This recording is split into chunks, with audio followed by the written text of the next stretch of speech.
জান্নাতের ভিতর এটি কিন্তু রোজাদাররা এই কনসার্টটা পাবে, তাছাড়া কিন্তু বেরোজাদাররা কিন্তু এই কনসার্টটা পাবে না। এজন্য যে আসুন যে এই যে রোজা, এই রোজাটা আমরা যাদের উপর ফরজ করা হয়েছে অবশ্যই আমরা এই রোজাটা থাকি। আজকে যদি আপনি আমি রোজা থাকি অবশ্যই এই দুইটা পুরস্কার কিন্তু আমরা পাবো। কিন্তু আজকে আফসোসের বিষয় দেখা যায় যে আমাদের অনেকে ছেলে মেয়ে আছে যারা সাবল্যক হয়ে গেছে, সাবাল্যিক হয়ে গেছে, অথচ তাদের পিতামাতা রোজা রাখতে দেয় না। তাদের এটা আফসোস লাগে।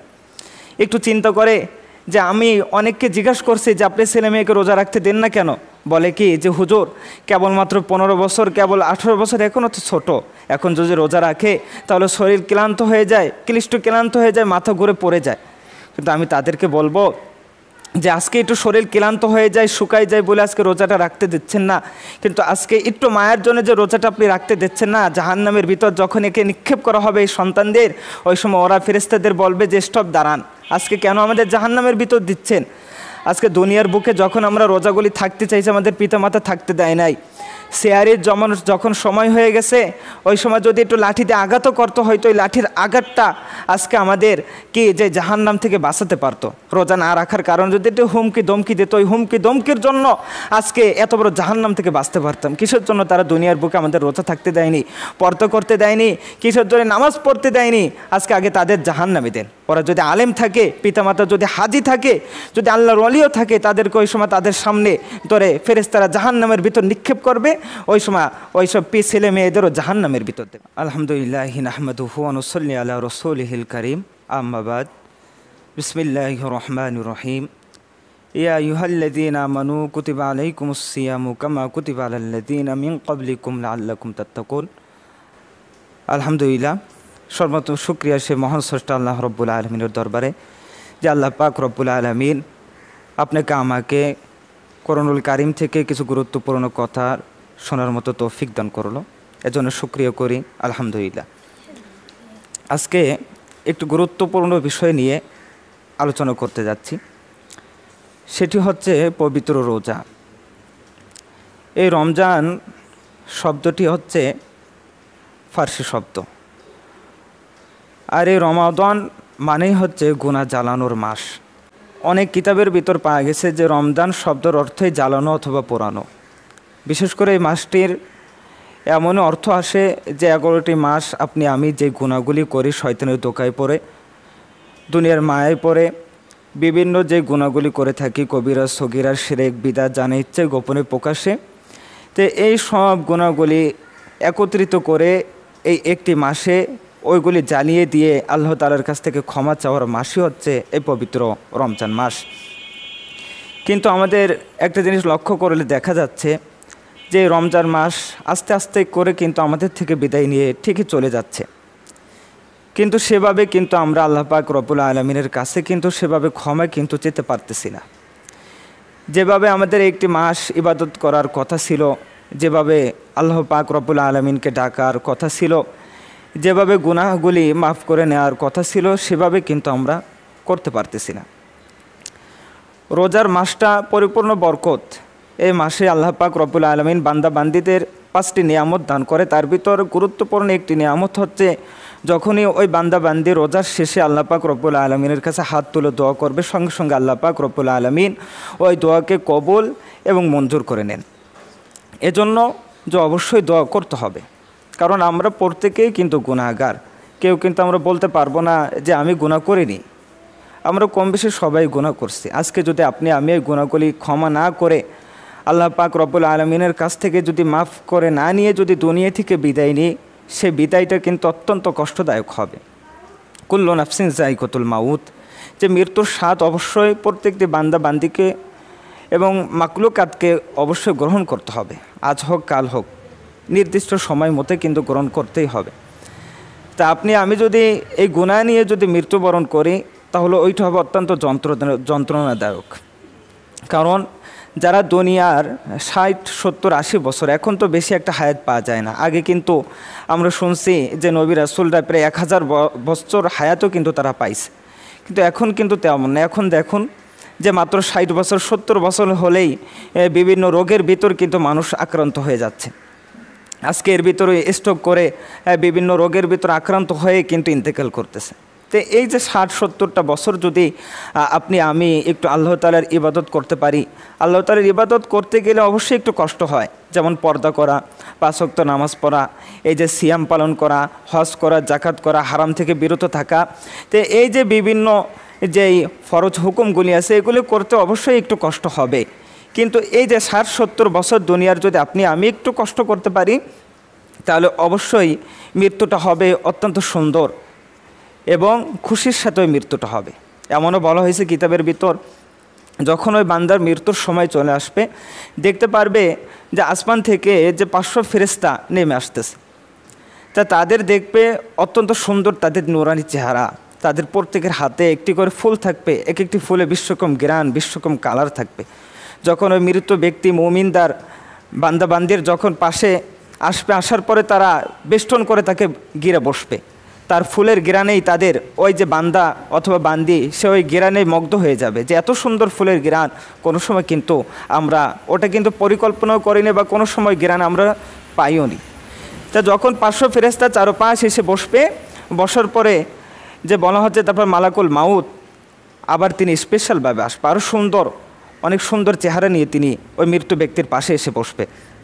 বসার পরে জান্নাতের একটি রুমাল আছে, সুন্দর একটি রুমাল, মিশকে আম্বারযুক্ত ঘ্রাণ আতরতে লাগানো থাকবে। ওই মৃত ব্যক্তির থুতনির নিচে ওই রুমালটা থোয়া হবে, সে ওই ঘ্রাণেই মুগ্ধ হয়ে যাবে। তার সামনে জান্নাতের ভিডিও ছেড়ে দেওয়া হবে, যে বলবে যে বান্দা অথবা বান্দি তোমাকে তো এখন এই জান্নাতে নিয়ে যাওয়া হবে। ওই সময় বান্দা বান্দি মালাকুল মাউতকে বলতে থাকবে যে ও সম্মানিত ফেরেশতা, আমি আর এই দুনিয়ার বুকে থাকতে চাই না, জলদি আপনি আমাকে ওই জান্নাতে নিয়ে যান। ওই সময় বলা হবে যে ওই মুমিনদারদের রুহটা এমনভাবে আসানভাবে কবজ করা হবে যে মনে হবে কোনো ছোট বাচ্চা তার মায়ের স্তনে দুধে মুখ লাগিয়ে যেভাবে খেতে খেতে কোন সময় ঘুমাই পড়ে, ওই বাচ্চা কোনো উস্ক্যান থাকে না, টের পায় না, সেভাবে যে ওই যে মৃত্যু ব্যক্তির যখন রুহটা কবজ করা হবে এত আসানভাবে করা হবে, সে ওভাবেও সে কোনো টের পাবে না। তার রুহটা মিশকে আম্বারযুক্ত ওই রুমাইল দিয়ে পেশায় যখন নেওয়া হবে, 500 ফেরেশতা বলতে থাকবে এত মুমিনদার, এত আমলিয়াত, এত আখলাকি রুহটি একটু আমার হাতে দিন। এভাবে 500 ফেরেশতার হাতে করতে করতে ওই রুহটা জান্নাতুল ফেরদাউসের ভিতর যেয়ে পড়বে। কিন্তু এই একইভাবে যদি আপনি আমি এই 60টা বছর 70টা বছর যদি কষ্ট না করি, আল্লাহ তাআলার হুকুম আহকাম ফরজ এগুলি যদি না মানি, মনের খায়েশ মতো চলি, শয়তানের দোকায় মতো চলি, হ্যাঁ, নিজেকে নিজে বাদশাহ হিসেবে বাদশাহিত্ব মেনে যদি চলি, মাত্র 60-70 বছরই আপনি আর আমি হায়াত পাবো, এর চেয়ে তো বেশি না। এই মাত্র এই কয়টা দিন যদি মজা পেতে চাই, গুনাহ যদি করি, গুনাহ করতে অবশ্যই মজা লাগে। তা যদি এই 60-70 বছর যদি সেইভাবেই গুনাহ করি, হ্যাঁ, তাহলে কি হবে যে মৃত্যুর সঙ্গে সঙ্গে তাদেরও মৃত্যু তো অবশ্যই হবে, মৃত্যুর সাথে তারাও দেখবে যে আসমান থেকে 500 ফেরেশতা নেমে আসছে। কিন্তু ওই যে 500 ফেরেশতা, ওই ফেরেশতাদের কিন্তু চেহারা সুন্দর থাকবে না, কুৎসিত কালো বর্ণের থাকবে। প্রত্যেকের হাতে এক একটা করে শিকল থাকবে, ওই শিকল দিয়ে ওই বান্দাকে পিটাতে থাকবে, এমনভাবে পিটাতে থাকবে মনে হবে যে করার দ্বারা কেউ তার শরীরগুলি দ্বিখণ্ডিত করতেছে। যখন 500 ফেরেশতা তাকে আঘাত করার পর সরে যাবে, ওই সময় মালাকুল মাউত তিনি আবার স্পেশালভাবে এসে পিটাতে থাকবে। তখন রুহুটা একবার দৌড় দিয়ে পায়ের কাছে চলে যাবে, একবার মাথার কাছে চলে যাবে, এরকম ছটপট করতে থাকবে। ওই সময় তার রুহুটা এমনভাবে তোরে টান মারা হবে, বলা হচ্ছে যে কলিজা পর্যন্ত ছিঁড়ে বের হয়ে যাবে। আবার এমনভাবে বলা হয় যে জাহান্নামী সবচেয়ে গন্ধযুক্ত যে রুমালটা আছে তার থুতনির নিচে ধোয়া হবে, থুতনির নিচে তার সামনে জান্নাতে ভিডিওটা ছেড়ে জাহান্নামী ভিডিও ছেড়ে দেওয়া হবে। তার থুতনির নিচে যে জাহান্নামী রুমাল ধোয়া হবে এতই দুর্গন্ধ থাকবে যে দুনিয়ার এক প্রান্তে থুলে আরেক প্রান্তের মানুষ ওই দুর্গন্ধে মারা যেত। তাহলে যে ওইটা রুমালটা তার থুতনির নিচে ধোয়া হবে, তার রুহটা এমনভাবে ধরে টান মারা হবে যে কলিজা পর্যন্ত ছিঁড়ে বের হয়ে যাবে। আমাদের অনেকে দেখা গেছে যে প্রস্রাব পর্যন্ত করে দিছে। আমরা এমনও গেছি যে যখন কলেমা পড়াচ্ছে অথচ কলেমা উচ্চারণ হচ্ছে না মুখ থেকে, অনেকে পায়খানা প্রস্রাব পর্যন্ত করে দিয়েছে, কেউ হয়ে মারা গেছে, কারো চোখ মেলে মারা গেছে, চোখ থেকে নাক থেকে মুখ থেকে রক্ত বের হয়ে গেছে। এত মৃত্যু, এত যন্ত্রণা এই মৃত্যুর, কিন্তু এটি কিসের জন্য হয়েছে? যে মাত্র এই যে মাত্র 50-60টা বছর তারা কষ্ট করেনি। এই 50-60টা বছর যদি আমরা একটু কষ্ট করতে পারি, অবশ্যই মৃত্যুটা এবং মৃত্যুর পরে আমাদের জন্য হবে কি যে অত্যন্ত সুন্দর জান্নাত আমাদের জন্য অপেক্ষা করতেছে। তাহলে আসুন আমরা এই যে 11টা মাস যত গুনাহগুলি করছি, এই গুনাহগুলো আমরা এই একটি মাস যে রমজান মাস, এই রমজান মাসে আমরা ক্ষমা চাব। এই মাসটা এত বরকতপূর্ণ কেন? যে এই রমজান মাসটাকে আল্লাহ রাসূল বলছে যে এই রমজান মাসে যারা রোজা রাখবে অবশ্যই যে আল্লাহ রাব্বুল আলামিন বলছে হাদিসে কুদসির ভিতর আস-সাওম বলি ওয়া আনা আজজি বিহি, যে অন্য অন্য যে ইবাদতগুলি আছে ওই ইবাদতগুলি যখন তোমরা করো ওর পুরস্কারগুলি ফেরেশতারা দিবে, কিন্তু এই যে যেই রোজার যেই প্রতিদানটা এইটা কিন্তু আমি নিজের হাতেই কিন্তু দান করব। কত সুন্দর কিন্তু আল্লাহ পাক রব্বুল আলামিন বলছে যে নিজের হাতে কিন্তু আল্লাহ দান করবে। এই যে জাকাত, দেখেন আমরা যদি একটা জিনিস খেয়াল করি যে আল্লাহ তাআলা রব্বুল আলামিন কিন্তু বলে নাই যে জাকাত আমার জন্য এর প্রতিদান আমি নিজে দিব, তারপর হজ আমার জন্য হজের প্রতিদান আমি নিজে দেব, নামাজ আমার জন্য এর প্রতিদান আমি নিজে দেবো, এমন কিন্তু কোথাও পাওয়া যায়নি। কিন্তু জাকাত কিন্তু যে রোজা আছে বলা হয়েছে আস-সাওম বলি ওয়া আনা আজজি বিহি, যে রোজা আমার জন্য আর এর প্রতিদান আমি নিজেই কিন্তু দেব। কারণ কি একটা বিষয় এখানে লক্ষণীয় আছে যে রোজাটা কাউকে দেখানোর জন্য হয় না, রিয়াযুক্ত নয়। অন্য যে ইবাদতগুলি এগুলি কিন্তু সবই কম বেশি রিয়া আছে, দুইটা দিক থাকে, একটা মানুষকে দেখানোর জন্য, একটা আল্লাহ পাক রব্বুল আলামিনকে দেখানোর জন্য। যেমন আপনি যদি নামাজ পড়েন দেখা যাচ্ছে যে অনেক সময় কিন্তু নামাজও আপনি আল্লাহর জন্যই পড়েন, অনেক সময় মানুষের জন্য পড়ে থাকেন। যেভাবে আমি বলে থাকি যে যখন ভোটের সময় আসে দেখবেন যে অনেক নেতা আছে যারা যে ভোটের আগে আগে দাড়ি রাখা শুরু করে, মাথায় টুপি ওঠায়, যে কোনো ওয়াজ মাহফিল মসজিদে সুন্দর খুতবা দেয়, বয়ান দেয় তারা, অথচ তার আগে কোনো নামাজ কোনো কালামের কোনো কিছুই খোঁজ ছিল না। কোনো নেতার এমন আমরা শুনছি যে এক ওয়াক্ত নামাজ 2 থেকে 3 বারও আদায় করে ফেলছে। আফসোস তাদের জন্য যারা লোক দেখানোর জন্য ইবাদত করে। আবার যদি জাকাতের বিষয়টা আসেন, অনেকে কিন্তু জাকাতও মানুষকে দেখানোর জন্য করে থাকে। এই যে যখন জাকাতের সময়টা আসে দেখবেন যে 2-3 দিন আগে থেকে কিন্তু মাইক অ্যানাউন্স করা শুরু করে দেয়। অনেক বড় লোক যারা আছে, ধনী ব্যক্তি আছে, যে অমুকের বাসার ভিতর কি দেওয়া হবে, জাকাত দেওয়া হবে। গরিব মানুষ অসহায় মানুষ জাকাতের জন্য ছুটে যায় সেই বাড়িতে, দেখা যায় হাজার হাজার মানুষ যখন সিরিয়াল দেয় ওই সিরিয়ালের ভিতর ঠেলাতে 2-3 জন পায়ের তরে পিষ্ট হয়ে মারা যায়। আর এমন জাকাতের শাড়িগুলি দেয়, লুঙ্গিগুলি দেয়, যেগুলি একবার পরার পরে ওগুলো পায়ের পাপোস্ট বানানো ছাড়ার কোনো উপায় থাকে না এক দোয়া দেওয়ার পরে। তো এটা তো জাকাত নয়, এটা লোক দেখানোর জন্য। তা সব ইবাদত কিন্তু 2টা দিক আছে, কিন্তু রোজা এমন একটি ইবাদত যে ইবাদতটা যে কোনো পাগলে এমন নেই যে সকাল থেকে সন্ধ্যা পর্যন্ত না খেয়ে থাকবে মানুষকে দেখানোর জন্য। এজন্যই আল্লাহ পাক রব্বুল আলামিন কিন্তু বলছেন যে এই রোজাটা আমার জন্যের প্রতিদান আমি নিজেই দেব। এর প্রতিদানটা যে কেমন প্রতিদান, যে বলা হচ্ছে 2টা প্রতিদান দিবে, একটা দুনিয়ার বুকে এবং আরেকটা আখিরাতের ময়দানে। দুনিয়ার বুকে আমাদের জন্য যে জাকাতটা আল্লাহ পাক রব্বুল আলামিন দুনিয়ার বুকে যেই আমাদের জন্য উপহার পুরস্কারটা রেখেছেন আল্লাহ রব্বুল আলামিন, সেইটা হচ্ছে যে রোজার সময় যেই ইফতারটা আমরা করি, যেই ইফতারটা করি। দেখেন একটু যদি গভীর চিন্তা করেন, যখন গরমকালে এই রোজাটা আসে, আসলে রোজা যখন ঠান্ডার সময় অনেক সময় পরে বা মেঘলা থাকে আকাশ, ওই সময় কিন্তু রোজাটা বোঝা যায় না। কিন্তু যখন গরমকাল আসে, অনেক গরমকাল, ওই সময় কিন্তু রোজা কাহাকে বলে ওই সময় কিন্তু টের পাওয়া যায়। যখন অনেক রৌদ্র তাপ থাকে গ্রীষ্মকালে, এই রোজার বলা হচ্ছে এই রৌদ্রের তাপে কলিজা পর্যন্ত শুকায় যায়, বুক মানে গলা শুকায় কাঠে পরিণত হয়ে যায়। ওই সময় এক ফোঁটা পানির জন্য অন্তরটা হাহাকার করতে থাকে। বলা হচ্ছে ওই সময় যখন রোজার সময় চলে আসছে, সময় গুনতে গুনতে বাহারি ইফতার নিয়ে যখন রোজাদার বসে পড়ে, অনেক রকম 15-20 রকম যখন আইটেম নিয়ে রোজাদার বসে পড়ে, কত রকম শরবত, কত রকম ফল, কত রকম বাজা পড়া, বিভিন্ন রকম খাবার নিয়ে কিন্তু রোজাদার বসে পড়ে।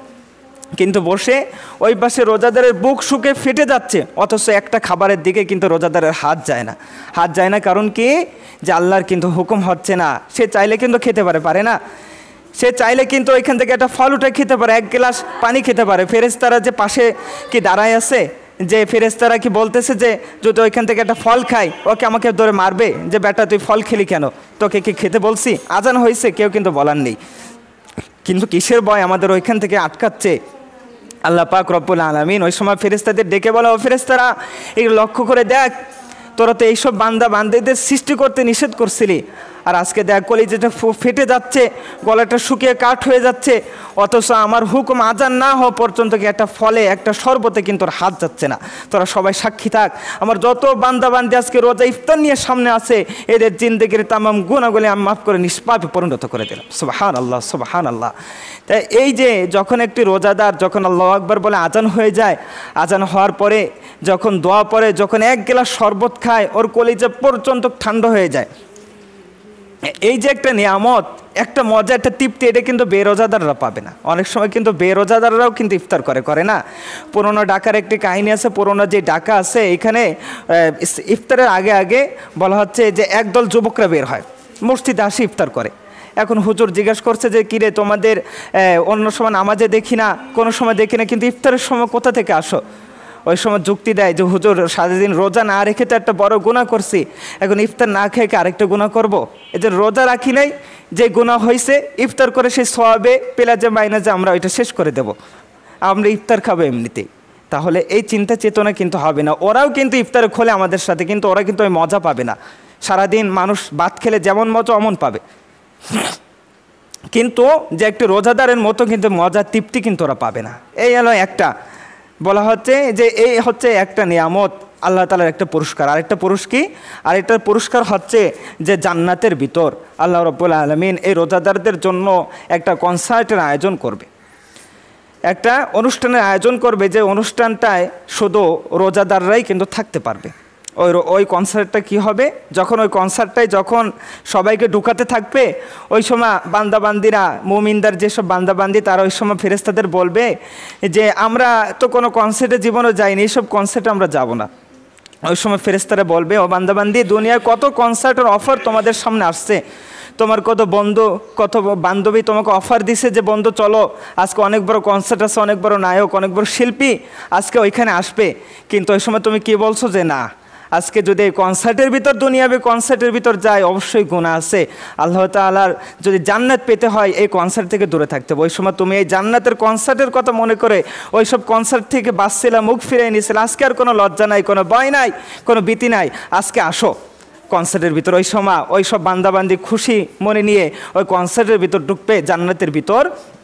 বলা হচ্ছে যে ওই জান্নাতের ভিতরে সুন্দরভাবে দেখবে, বিশাল স্টেজ, বিশাল সৌন্দর্য সুদর্শন করে পুরো জান্নাতটা সুচিত্রিত করা হবে, সাজানো হবে। সাজানোর পরে কি হবে, যে ওই জান্নাতের ভিতরে যখন কনসার্ট, যখন মাহফিল শুরু হয়ে যাবে, হওয়ার পরে মাগরিবের পরে আমাদের এখানে যেমন বিশেষ অতিথি থাকে ওইখানেও থাকবে।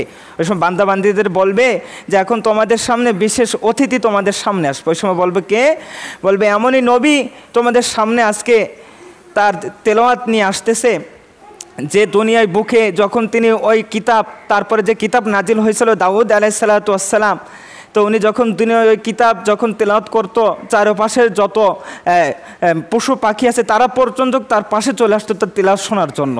পাখিগুলি মাথার উপর এসে দাঁড়িয়ে থাকতো তার তেলাওয়াত শোনার জন্য, সমুদ্রের মাছগুলি কোলে চলে আসতো তার তেলাওয়াত শোনার জন্য। এতই মজার তেলাওয়াত ছিল। তার তেলাওয়াত কোনো মহিলার কানে গেলে কোন সময় ফল কাটতে কাটতে তার আঙ্গুল কেটে ফেলতো, টের পেত না, এত মধুর তেলাওয়াত দাউদ আলাইহিসসালাতু ওয়াসসালাম। বলা হবে দাউদ আলাইহিসসালাতু ওয়াসসালাম আমাদের সামনে তখন তেলাওয়াত শুরু করবে। এতই মধুর তেলাওয়াত, এতই মধুর তেলাওয়াত যে জীবনে এই মধুর তেলাওয়াত আমরা কোনো সময়ের জন্য শুনিনি। ও সময় এক চিৎকার দিয়ে বেহুশ হয়ে যাব, কয়েক হাজার বছর এভাবে আমরা বেহুশ থাকবো, কোনো হুঁশ জ্ঞান থাকবে না। ফেরেশতারা এসে দেখতে থাকবে, ও বান্দা ওঠো, এখন ঘুমায় আসো কেন? ওই সময় লাভ দিয়ে সবাই উঠে বলবে যে ও ফেরেশতারা এত মধুর তেলাওয়াত, এত সুন্দর চেহারা নবী কোথায় চলে গেছে? বলবো উনি তো বিশেষ অতিথি ছিল, এখনও তো প্রধান যেই বক্তা তিনি বাকি আছে। ওই সময় প্রধান বক্তা কে আসবে? বলা হচ্ছে যেই নবীকে দেখার জন্য দুনিয়ার বুকে কলিজা সবসময়ের জন্য ছটফট করতো, যে নবীর সুপারিশ ছাড়া জান্নাত জাহান্নাম আমাদের জন্য হারাম হয়ে যেত, যে নবীজিকে একবার স্বপ্নে দেখলে জান্নাত জাহান্নাম পর্যন্ত আল্লাহ পাক রব্বুল আলামিন হারাম হিসেবে ঘোষিত করছে, সেই বিশ্বনবী জনাবে মুহাম্মদুর রাসূলুল্লাহ সাল্লাল্লাহু আলাইহি সাল্লাতু ওয়াসসালাম আমাদের সামনে তেলাওয়াত নিয়ে আসবে। তার কত সুন্দর নূরানি চেহারা ওই সময় আমরা কিন্তু দেখতে পারবো। এটা বেরোজাদাররা পাবেন এই কনসার্টটা। বিশ্ব রাসূল ইয়াসিন সূরা এত মধুর সুরে তেলাওয়াত শুরু করবে, এতই মজা থাকবে, উঠে লাফাতে থাকবো, এক লাফ দিয়ে বেহুশ হয়ে যাবো, কয়েক 1000 বছর বেহুশ থাকবো, কোনো হুঁশ জ্ঞান থাকবে না। ফেরেশতারা এসে জাগাবে, যে ও বান্দা ওঠো, এখনো ঘুমায় আসো কেন, ওঠো জলদি। ওই সময় ওঠার পরে বলবে এত সুন্দর নবী, এত সুন্দর তেলাওয়াত কোথায় চলে গেল? ওই সময় বলবে কেবল তো প্রধান বক্তা বলছে, এখনো প্রধান অতিথি তোমাদের জন্য কিন্তু বাকি আছে। প্রধান অতিথিকে সেই মহান আল্লাহ রব্বুল আলামিন, যিনি পুরো কুল কায়নাত দুনিয়া সৃষ্টি করলো, যাকে না দেখে সারাটা জীবন যার ইবাদত করে গেলাম, যাকে একটা নজর দেখার জন্য সারাটা জীবন অন্তরটা ছটফট করতেছিল, সেই আল্লাহ পাক রব্বুল আলামিন আমাদের সামনে সময় দেখা দেবে। এত সুন্দর, এতই সুন্দর চেহারা থাকবে, এতই সুন্দর চেহারা থাকবে যে বলা হচ্ছে কয়েক হাজার বছর কেটে যাবে মাত্র একটা নজর দেখার সঙ্গে সঙ্গে। ওই সময় আল্লাহ পাক রব্বুল আলামিন আপনি আমার সামনে সূরা আর রহমান এতই মধুর সুরে তেলাওয়াত করবে যে শুনে এতই মজা লাগবে যে লাফাতে থাকবো, লাফাতে লাফাতে হাড় থেকে গিরগুলি খুলে হাড় খুলে পড়ে যাবে, পায়ের হাঁটু থেকে গির খুলে পা খুলে পড়ে যাবে, গেটির গির থেকে খুলে গেটিগুলি খুলে পড়ে যাবে, তারপরে লাফাতে লাফাতে চিৎকার দিয়ে বেহুশ হয়ে যাবে। কয়েক লক্ষ বছর ধরে বেহুশ থাকবে, কোনো হুঁশ জ্ঞান থাকবে না। জান্নাতের ভিতর এটি কিন্তু রোজাদাররা এই কনসার্টটা পাবে, তাছাড়া কিন্তু বেরোজাদাররা কিন্তু এই কনসার্টটা পাবে না। এজন্য যে আসুন যে এই যে রোজা, এই রোজাটা আমরা যাদের উপর ফরজ করা হয়েছে অবশ্যই আমরা এই রোজাটা থাকি। আজকে যদি আপনি আমি রোজা থাকি অবশ্যই এই দুইটা পুরস্কার কিন্তু আমরা পাবো। কিন্তু আজকে আফসোসের বিষয় দেখা যায় যে আমাদের অনেকে ছেলে মেয়ে আছে যারা সাবালক হয়ে গেছে, সাবালিক হয়ে গেছে, অথচ তাদের পিতামাতা রোজা রাখতে দেয় না। তাদের এটা আফসোস লাগে। একটু চিন্তা করে যে আমি অনেককে জিজ্ঞাসা করছি যে আপনি ছেলে মেয়েকে রোজা রাখতে দেন না কেন?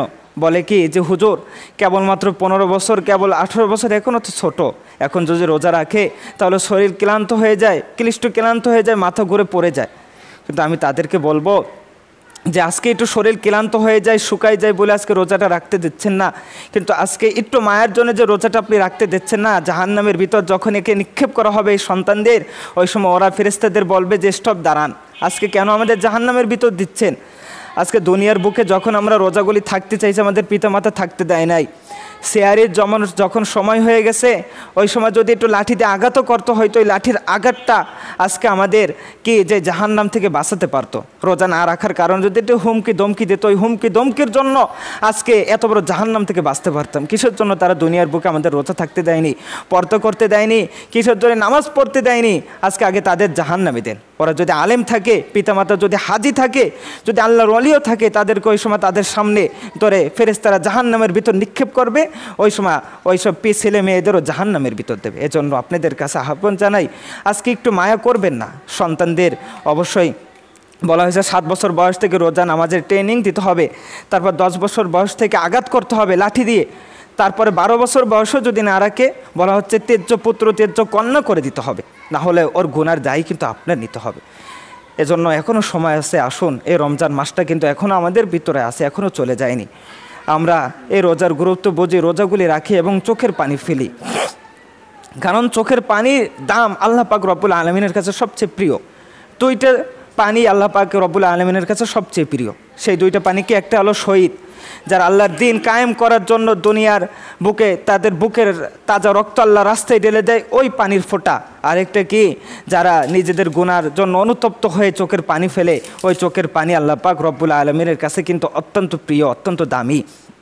আপনি আমি যখন সারাটা জীবন গুনাহ করলাম, গুনার পরে যখন গভীর রাতে এই গুনাহগুলির ভুল যখন বুঝতে পারছি, জায়নামাজটা পেতে দিয়ে উজু করে যখন আল্লাহু আকবার বলে নামাজে দাঁড়িয়ে গেছি, 2 রাকাত যখন নামাজ আদায় করছি, করার পরে 2টা হাত তুলে সে আল্লাহ পাক রব্বুল আলামিনকে চোখের পানি ফেলে আল্লাহ বলে যখন ডাক দিয়ে যে আল্লাহ এতটা বছর শয়তানের ধোঁকায় পড়ে গুনাহ করে ফেলছে, তুমি মাফ করে দাও, ওই সময় এমন বলা হয়েছে যে আল্লাহ পাক রব্বুল আলামিনকে অত্যন্ত দয়াশীল, অত্যন্ত দয়াশীল। এই যে মায়া মহব্বতটা আছে, এইটা 100টা ভাগ করা হয়েছে। 100 ভাগ করার পরে মাত্র একটা ভাগ আমাদের দুনিয়ার বুকে আল্লাহ পাক রব্বুল আলামিন দিয়ে দিছে। এই একটা ভাগ যে দুনিয়ার বুকে দিছে, একটা ভাগ মায়া মহব্বত কিন্তু আপনি শেষ করতে পারতেছেন। আপনি একটা মা সন্তানের জন্য কত মায়া, একটু দেখেন কত মায়া। আমি সেদিনও শুনছি, যেদিন কয়েকদিন আগে জ্বর হয়েছিল, যে জানেন এই যে জ্বর হয়েছিল, তো এই জ্বরের ভিতরে কিন্তু অনেক গাছ কিন্তু ভেঙে পড়ছিল, অনেক তার ছিঁড়ে গেছিলো, তো একটা তার ছিঁড়ে একটা পুকুরের ভিতর পড়েছিল, কেউ খেয়াল করেনি। কয়েকদিন পরে যখন কারেন্ট দিছে, ওই পুকুর কারেন্ট হয়ে গেছে। একটা ছোট বাচ্চা খেলতে খেলতে পুকুরের ভিতর পরে ছটফট করতেছে, তার মা দৌড়াই যখন আসছে, তার মা কিন্তু দেখতেছে যে পুকুরটার ভিতর কারেন্ট, তার কলিজার টুকরো ছটপট করতেছে, কিন্তু ওই যে আল্লাহ পাক একটা বাঘ মায়া তাদের ভিতর দিছে, আমাদের ভিতরে একটা বাঘ মায়ের জন্য মা জানে যে ওর ভিতর বাঁচাতে গেলে আমি মারা যাব, কিন্তু লাভ দিয়ে পড়ে ওই সন্তানকে জড়াই ধরে মা সন্তান দুজন ছটপট করতে করতে পানির ভিতরে কিন্তু মারা গেছে। কিসের জন্য? একটা বাঘ মায়ের জন্য। আজকে দেখেন একটা প্রেমিক প্রেমিকার জন্য, একটা মায়ের জন্য নিজের জীবন পর্যন্ত দিয়ে দিচ্ছে, তাই না? দিচ্ছে না? অনেকে বিষ খাচ্ছে, গলায় ফাঁসি দিচ্ছে, কত কষ্ট, কিন্তু এত কষ্ট তারাও একটা বাঘ মায়ের জন্য সহ্য করতেছে। একটা স্ত্রী স্বামীর জন্য কত মায়া, তাই না? তাই এই যে মায়া মহব্বতগুলি আছে, এগুলিকে 100 ভাগ করে 1 ভাগ দিয়েছে, তাই আমরা শেষ করতে পারি না। আল্লাহ পাক বলে যে ও বান্দাবান্দি, আমি আল্লাহ পাক রব্বুল আলামিন 99 ভাগ মায়া মহব্বতে আমার কাছে রেখে দিছি।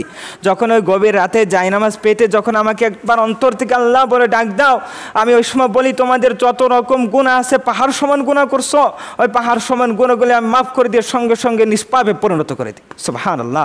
এজন্য যে এখনও সময় আছে, আমাদের রমজান মাসটা কিন্তু বিদায় নিয়ে যায়নি, রমজান মাস এখনও আছে। আমরা যারা এখনও রোজা রাখতে পারতেছি না বা রোজা থাকি না, আপনাদের কাছে আহ্বান জানাবো, আসুন এখনও সময় আছে, আমরা সবাই রোজা রাখি এবং আমাদের যে সন্তানি যারা আছে তাদেরকেও রোজা রাখাই, এবং আমরা এই মাসটা বেশি বেশি করে আল্লাহ পাক রব্বুল আলামিনের কাছে ইবাদত করি এবং সবাই আল্লাহ তাআলার সব ফরজ হুকুম আহকামগুলি পালন করে দুনিয়া থেকে ফরেজগার মুত্তাকিন মুমিন হয়ে দুনিয়া থেকে বিদায় নেওয়ার মতো তৌফিক আল্লাহ পাক রব্বুল আলামিন দান করুক। আমিন।